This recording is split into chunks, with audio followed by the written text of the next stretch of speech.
Merci, monsieur le maire. Avec cette création du grand parc paysager de la plaine du Var, vous nous proposez en fait la création d'une coulée verte XXL s'étendant à terme sur plus de 25 hectares à l'ouest de Nice. Alors je ne vais pas faire durer le suspense, nous voterons pour cette délibération et vous nous trouverez à vos côtés à chaque fois qu'il s'agira de remettre un peu d'arbres dans la ville. Nous serons évidemment attentifs au développement de celui-ci, en particulier sur son coût financier ou encore sur sa sécurisation. Mais, monsieur le maire, permettez-moi d'élargir un petit peu. Dans le rapport, vous nous dites donc, ouvrez les guillemets, vouloir la réalisation d'un poumon vert à l'ouest de la ville. Mais ce poumon vert existe, ou plutôt existait déjà, avec la plaine du Var dans son ensemble. Parce qu'auparavant, c'était la plaine du Var, toute la plaine du Var, qui était une coulée verte. Vous écrivez toujours dans le rapport que l'opération d'intérêt national porte un projet global et partagé de valorisation du territoire, dont le développement durable est la ligne directrice.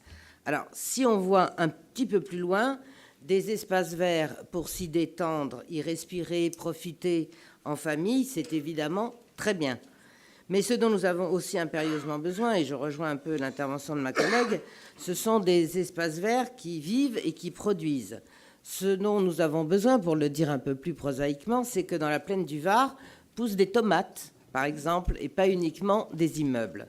Vous nous parlez de développement durable, mais pensez aussi une Nice durable, c'est penser une Nice raisonnable, qui ne fait pas la course aux mégalopoles en voulant toujours plus, encore plus, au risque de perdre son bien-vivre et son âme.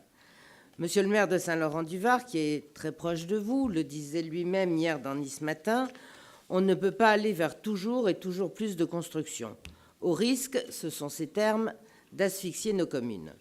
Dans le monde qui vient, pour des raisons tant économiques qu'écologiques, la proximité, l'autosuffisance alimentaire seront des trésors particulièrement précieux.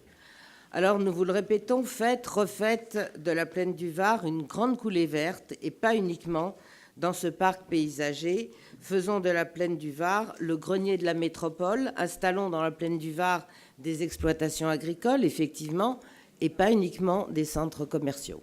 Je vous remercie.